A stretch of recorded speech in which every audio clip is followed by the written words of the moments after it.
In this lesson, you'll learn how to create a new client campaign from a template. Once you've got a template set up, you can use your template to create an email campaign. It's important to remember that a template is just a layout design, which is the first step to creating a campaign. To get started, log into Set and Forget Marketing. If you haven't already created a template design, we recommend first going to the template library to do this. Select Create a New Campaign. Since I already have a template ready, I'm going to select Template and choose a design. The Email Creator option is also available, however please note that any template designs created via this method will not be saved to your template library. Now I'll select the Welcome category. If you need to make any changes to the template, you can select Edit. Once you're finished editing, click Use this template. You're now in your campaign editor. You'll notice that all the setup options are broken into separate tabs. You'll first be presented with the Layout tab. This tab contains your template with editing options. You can make any additional changes to the design here, however these changes will only be reflected in this campaign and won't update the original template in your library. First, you'll need to enter a subject heading for the email that your clients will see. You may wish to use a personalized field such as the client's name to help grab their attention. On the right-hand side, there are 3 checkboxes available. It's important to leave this box ticked if you want to track the performance of your links through your campaign summary. The online viewing option will allow the client to open the email in their browser if they're having trouble viewing it via email. The Refer a Friend link will give clients the option to forward the email to a friend. Just keep in mind that this option may not be suitable for every campaign.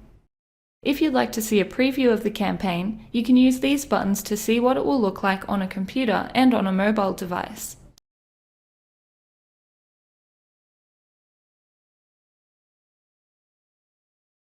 Once you've made any necessary changes in the Layout tab, press Save and Continue to move to the next tab. You'll then need to fill out the Send options. Start by entering a campaign name. Make sure that the campaign name is clear and directly relates to the campaign content. The campaign name won't be sent to your clients, but it will appear in your campaign manager and reports. Then choose the frequency. I want this to be a Set and Forget campaign, which means it'll be an ongoing campaign. Next, choose the event that will trigger the campaign to be sent out. For a new client campaign, this is the client's first visit date.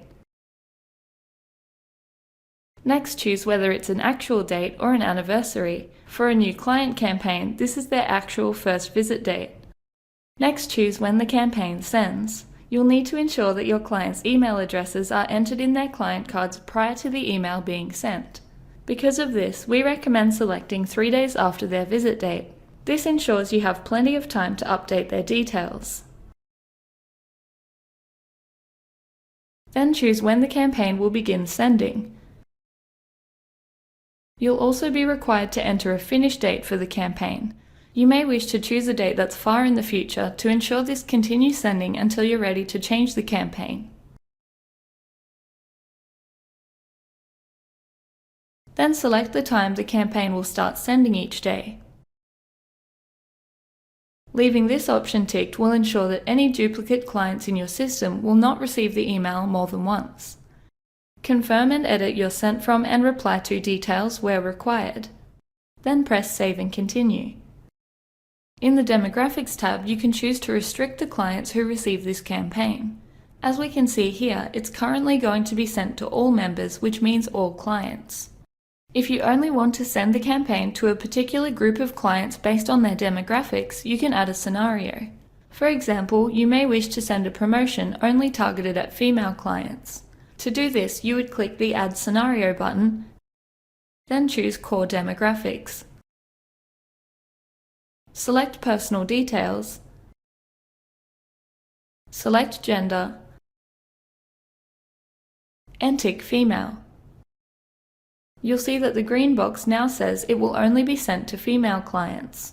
At this point, you would normally press Save and Continue, but in my case, I'm going to remove the scenario as I actually want to send this campaign to all clients. I'll then press Save and Continue.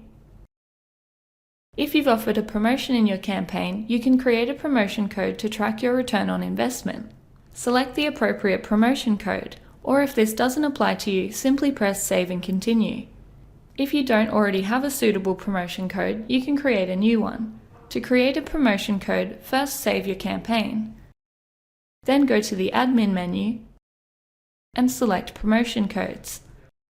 Press Create New, then enter the relevant details and press Save. To get back to your campaign, return to the home page and click on Edit a Draft. Select the campaign you were working on, return to the Promotion Code tab, and select the code you just created. Then press Save and Continue. The Social tab allows you to post the campaign to your social media pages, which is a great way to reach more clients and save time by creating the post directly in your campaign. This is only relevant for once-only campaigns. Because this is an ongoing campaign, I'm just going to select Save and Continue. The last step before activating a campaign is to send yourself a test. Simply select your name at the top and press Send Test. You can add additional addresses here if you wish to send the test to multiple users. You'll then need to thoroughly check the test email by proofreading it, checking the subject heading, spell checking, and clicking all the links to make sure they work. Once you've done this, tick each of the boxes to confirm that you've checked the test email. Once you're happy with the campaign, press Activate and press OK. The campaign will then begin sending automatically at the date and time you selected. If you've offered a promotion in your campaign, you'll also need to link the promotion code to a discount reason in Shortcuts Fusion. To do this, go to the Setup menu and select Configuration. On the left-hand side, click on Discounts, then click New. Type in the name of the discount reason. Then enter the discount amount or discount percentage that your clients will receive. The checkboxes in this section determine whether credit is given for a sale item post or prior to the discount. If you tick an option in here, the credit will be calculated on the amount prior to the discount. If you want your sales to be credited at their price after the discount is applied, then leave this area blank. Then choose what the discount can be applied to. I'm going to select Services and Series only. Make sure this box is ticked if you don't want the operator to be able to change the discount amount at the point of sale. To link the discount to your Set and Forget promotion, first tick this box. Then select the relevant promotion code. Finally, press Save to save your changes. The promotion code is now linked to your discount reason, which will allow you to measure your return on investment. Now that you know how to create a new client campaign from a template, you can sit back and relax while your campaign does the work for you.